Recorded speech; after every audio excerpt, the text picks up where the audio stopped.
Olá, boa noite a todos. Eu me chamo Niceu e sou do Espírito Santo e vou contar para vocês a história de uma propriedade muito assustadora que existe há muitos anos naquele lugar, que eu mesmo já passei por várias experiências assustadoras que não pretendo passar nunca mais. Pois bem, vamos ao relato.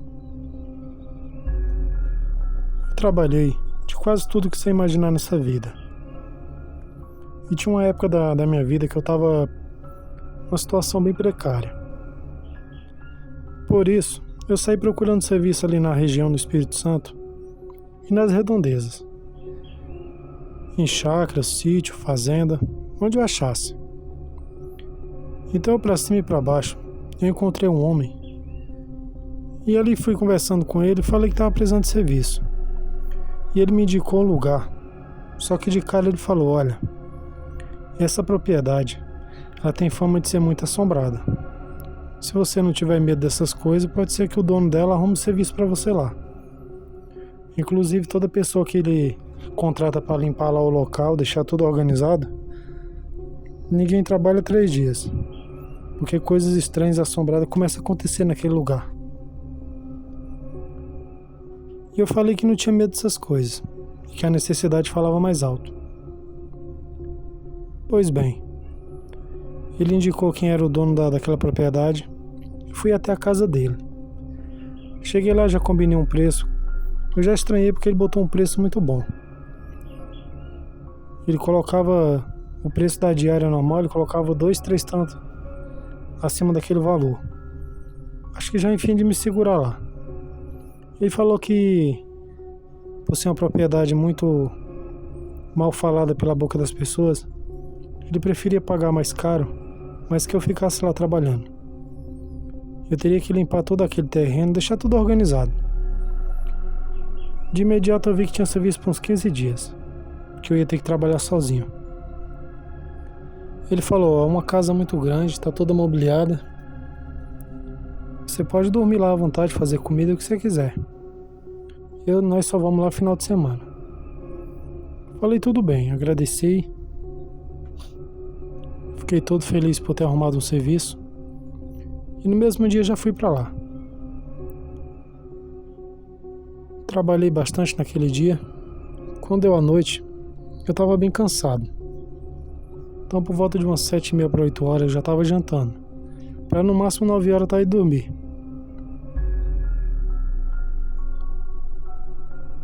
Só que não foi mil maravilhas igual eu pensava. Porque assim que eu terminei de jantar, que eu coloquei o prato na pia, eu tava meio que apurado para ir no banheiro. Eu pensei, eu vou no banheiro, assim que eu voltar eu lavo a louça e já vou me deitar para garantir o descanso para amanhã eu adiantar bem serviço, para eu não precisar ficar uns 15 dias aqui. Mas no momento que eu fui no banheiro, aquele prato de louça que tava lá, aqueles brancos, não sei como, mas ele foi arremessado na parede, que a poeira subiu. Só vi caco de prato para todo lado. Ali meu coração já quase saiu pela boca. E olha que eu não tinha muito medo dessas coisas, mas também nunca tinha presenciado nada disso pessoalmente. Na hora eu arregalei os olhos, fiquei olhando em direção à cozinha, mas não vi nada demais, só esse prato que voou, que já é grande coisa. Esperei ali uma meia hora, fui esquecendo disso ali e pensei, pode ser coisa da minha cabeça, pode ser coincidência, o prato, eu posso ter deixado na beirada da pia e o prato caiu. Mas na verdade ele tinha sido arremessado na parede. Fui dormir, pensando naquilo, mas como eu estava muito cansado, acabou que depois de uns 40 minutos que eu estava deitado, eu acabei pegando no sono. Quando deu por volta de 1 hora da manhã, eu percebi que algo estranho estava acontecendo naquele quarto. Eu percebi que algo estava puxando a coberta, e quando eu abri os olhos, não sei como uma força sobrenatural puxou a minha cama, que era uma cama dessas camas antigas, bem pesada, até o pé da porta, numa facilidade como se estivesse puxando uma cadeira. Ali eu já estava desistindo de ficar naquela casa. Então quando eu levantei correndo ali para pegar minha sacola de roupa, que eu tinha levado para passar os dias lá, para eu ir embora, tinha uma mulher e um homem, um casal de idosos, parado bem no meio da sala, com a cabeça baixa.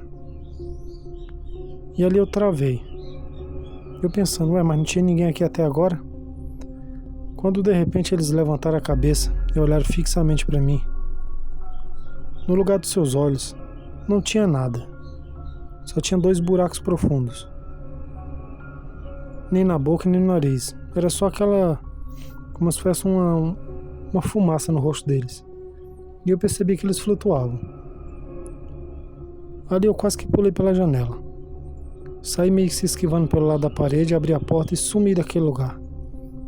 E quanto mais eu corria em direção à estrada, mais eu escutava risadas, como se eles estivessem me chamando, batendo nas portas, na janela, uma coisa diabólica.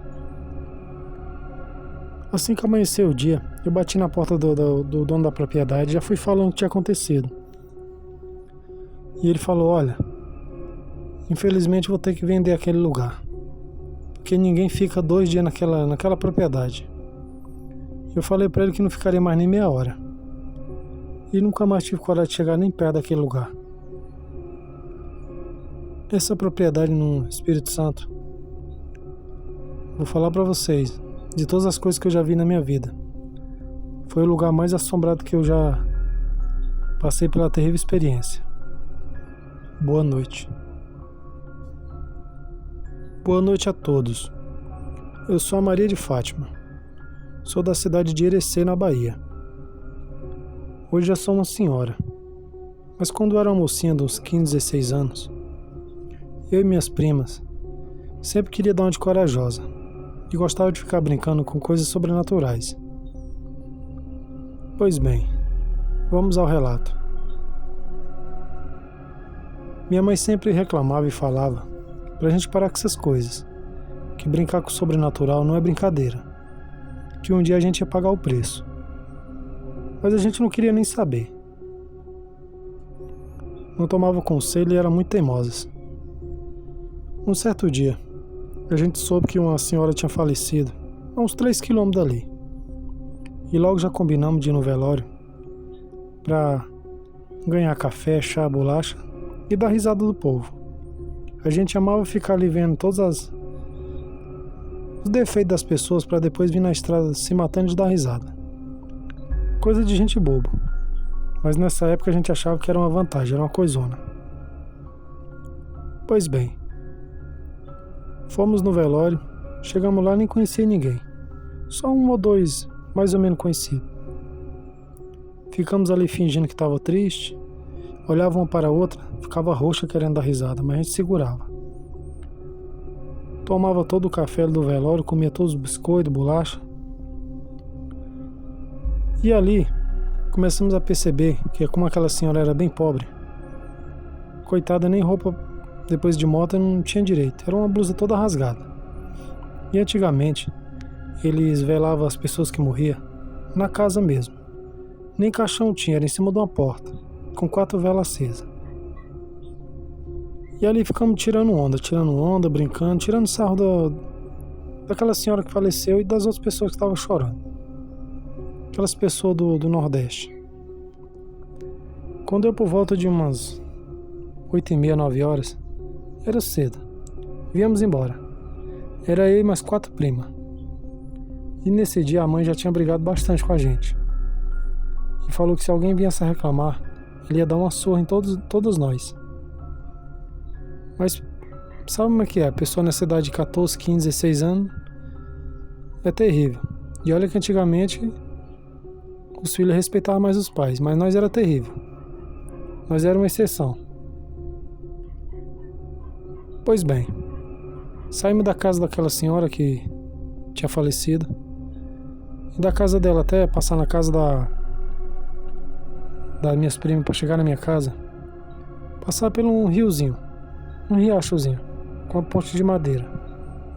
E disse que essa senhora, quando ela era viva, quando ela tinha mais saúde, ela amava lavar roupa ali. Sempre quando passava durante o dia, achava ela ali.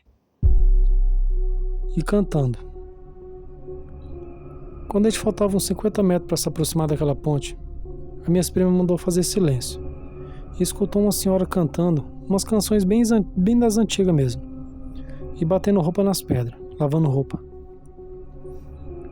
A gente, como sempre, tirava sarro de tudo, começamos a dar risada. Falou: quem é esse louco que tá lavando roupa essa hora? Nessa escuridão? E fomos se aproximando. Quando chegando na ponte, que tinha que atravessar pro outro lado, começamos a tirar sarro de quem estivesse ali.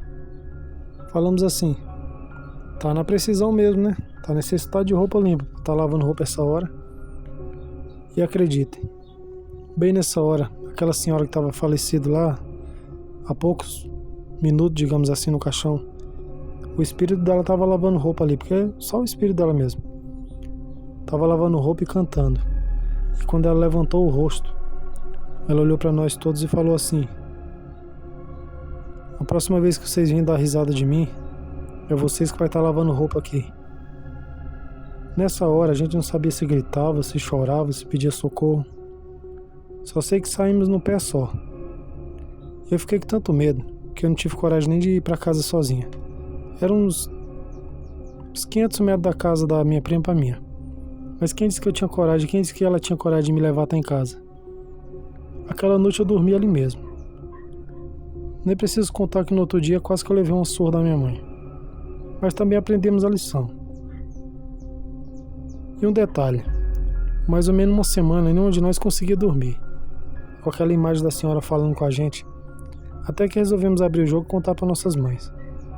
Outra bronca daquela. Mas também, e ela falou: quero que vocês rezem cada um texto para ela, para que ela descanse em paz e deixe vocês em paz.